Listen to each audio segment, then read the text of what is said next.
Hello my dear listener, कैसे हैं आप सब। उम्मीद करते हैं कि आप सब ठीक होंगे। तो मैं आप लोगों को बता देना चाहती हूँ कि पॉकेट एफएम पर भी मैंने ही ये स्टोरी लिखी है, किसी और ने नहीं। ये स्टोरी मेरी अपनी है। मैंने इसको पॉकेट एफएम पे लिखा है, उसके बाद यूट्यूब पे लॉन्च कर रही हूँ। आई होप आप लोगों को समझ में आ गया होगा। मैंने किसी और की लिखी हुई स्टोरी को नहीं सुनाया है, ये मैंने खुद की लिखी हुई स्टोरी को आप लोगों को सुनाया है। तो चलिए इस कहानी के सफ़र को शुरू करते हैं। Yashika you are only mine. अब आगे। सभी सीनियर ने अपना सिर झुका अपने घुटने पर बैठ गए और कहा, आई एम सॉरी। अचानक से इस बिहेवियर को देख याशिका शॉक हो गई, लेकिन दूसरे ही पल याशिका जैसे ही पीछे मुड़ी, उसने देखा कि बॉडीगार्ड खड़े थे। बॉडीगार्ड को खड़ा देख याशिका को लगा कि ये सब अद्विक ने किया है। याशिका क्लासरूम में चली गई। याशिका ने सभी क्लास अटेंड की। लास्ट क्लास में सब अपने अपने नए प्रोफेसर के देखने के लिए एक्साइटेड थे, लेकिन याशिका ये क्लास नहीं अटेंड करना चाहती थी। वो बार बार अपनी वॉच को देख रही थी, क्योंकि रूहान का अपने नर्सरी से आने का वक्त हो गया था। तभी क्लास में जूतों की आवाज़ गूंजी। उस जूते की आवाज़ से सभी उस तरफ देखने लगे, लेकिन याशिका की नज़रें अब भी अपनी वॉच पर थी। याशिका ने अपनी वॉच को देखते हुए जैसे ही नज़रें उठाया, उसकी आंखें शौक से बड़ी हो गई। सभी लड़कियां अपने न्यू प्रोफेसर को देख बहुत ही खुश थी, लेकिन याशिका शॉक थी और गुस्से में उसकी आंखें छोटी हो रही थी, क्योंकि सामने कोई और नहीं, शौर सिंह ओबरॉय खड़ा था। सभी लड़कियां अपने new good looking and handsome professor को देख बहुत ही ज़्यादा खुश थी, क्योंकि इससे पहले जो प्रोफेसर थे वो एक मैरिज और एजेड थे। याशिका ने अपने बैग लिया और जैसे ही जाने को हुई, शौर ने, गुड आफ्टरनून गाइस, मैं शौर सिंह ओबरॉय, आपका new management department HOD। Yashika उठी और जैसे ही जाने को हुई, तभी शौर ने फिर कहा, अगर किसी ने इस क्लास को मिस किया तो मैं उसके सभी क्लास में डिसमिस कर दूंगा। याशिका अपने गुस्से को कंट्रोल करते हुए वहां बैठ गई। 1 घंटे तक शौर ने लेक्चर दिया और उसकी नज़रें सिर्फ याशिका पर थी। वो बस याशिका को देख रहा था। बेल रिंग होते ही सभी क्लास से बाहर जाने लगे। याशिका जैसे ही उठी, उसकी ड्रेस उसके टेबल में लगे कील में फंस गई। याशिका ड्रेस को निकालने की कोशिश कर रही थी, लेकिन ड्रेस निकल ही नहीं रही थी। सभी लोग वहां से चले गए। इस वक्त सिर्फ शौर और याशिका ही थे क्लासरूम में। याशिका गुस्से में अपने ड्रेस को खींच लिया, जिससे उसका ड्रेस फट गया, लेकिन वहां से निकलने के चक्कर में याशिका ने इस बात पे ध्यान नहीं दिया। याशिका जैसे ही आगे बढ़ी, शौर ने उसकी कलाई पकड़ ली और कहा, छोटी बिल्ली, क्या अब तुम मुझे नजरें उठा के भी नहीं देखोगी? पूरा 1 घंटा मैं तुम्हें देखता रहा, लेकिन तुमने एक बार भी मेरी तरफ नजरें नहीं उठाई। इतनी नफरत हो गई है मुझसे, अपने इस जल्लाद से। क्या तुम मुझे माफ़ नहीं कर सकती? याशिका अब भी शौर को नहीं देख रही थी। याशिका ने अपनी कलाई मरोड़े हुए कहा, छोड़िए, हमें जाने दीजिए। हम आपका ये चेहरा नहीं देखना चाहते। क्यों कर रहे हैं आप ये? हमें आपसे, आपके इस नाम से नफरत है। छोड़िए हमें। लेकिन शौर को जैसे सुनाई ही नहीं दे रहा था। शौर ने याशिका को अपनी तरफ खींचा और उसके हाथों को उसके बैग से लगाते हुए उसे अपने करीब करते हुए कहा, देखो मेरी इन आंखों में और कहो मुझसे कि नफरत करती हो। कम से कम इस बहाने तुम देखोगी तो सही। याशिका ने अपनी नजरें फेर ली, तभी उसकी नज़र टेबल पर रखे पेन पर गई। याशिका ने अपने दूसरे हाथ से पेन को उठाया, अचानक से शौर के दिल के पास करते हुए कहा, छोड़िए हमें वरना।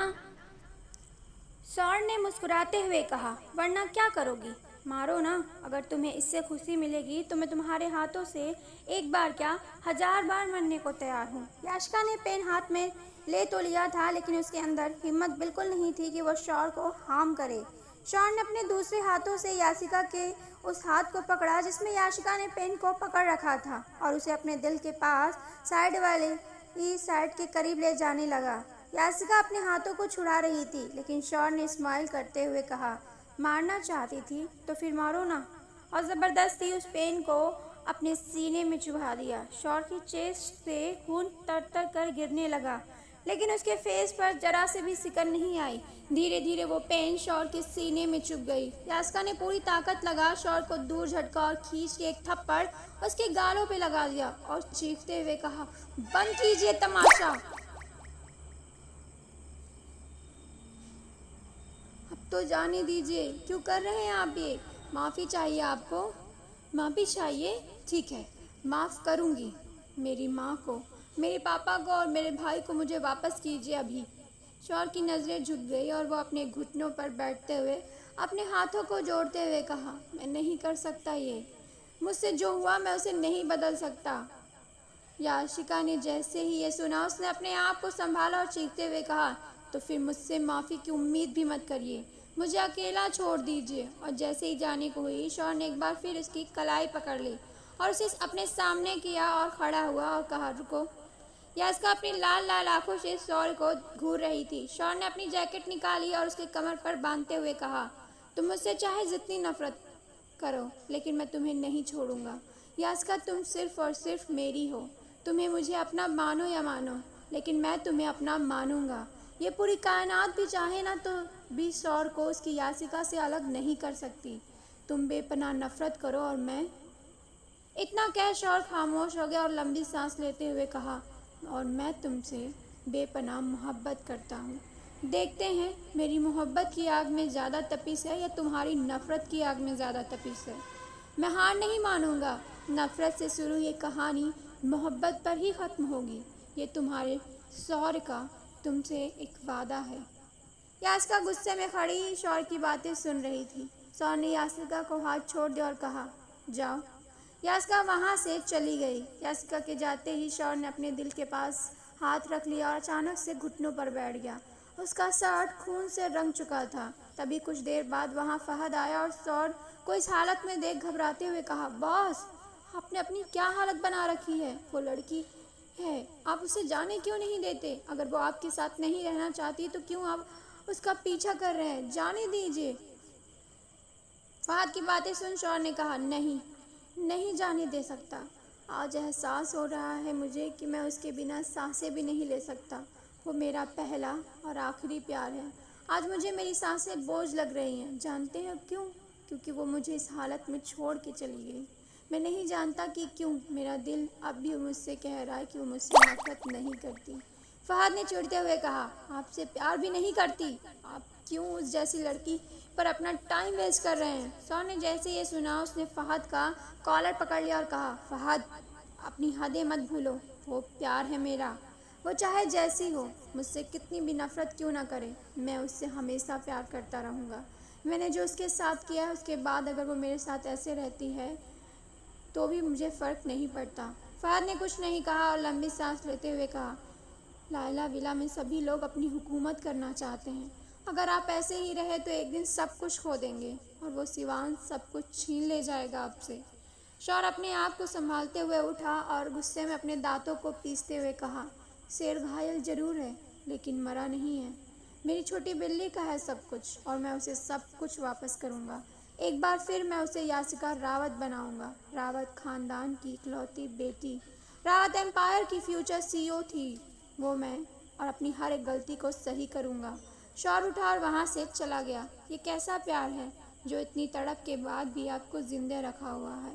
फहद अपने मन में सोच रहा था। रूहान पैलेस। यास्का कार से उतर सीधे अपने रूम में चली गई और बेड पर सो रोने लगी। उसे ना जाने क्यों बहुत दर्द हो रहा था। शौर की बातों से उसे बेचैन करके रख दिया था। यास्का बेड से उठी और जैसे ही अपने आप को मिरर में देखा उसे समझ नहीं आ रहा था कि उसकी आंखों में आंसू क्यों है। उसे खुश होना चाहिए कि शौर बर्बाद हो रहा है, वो तड़प रहा है, लेकिन यासिका खुश नहीं थी।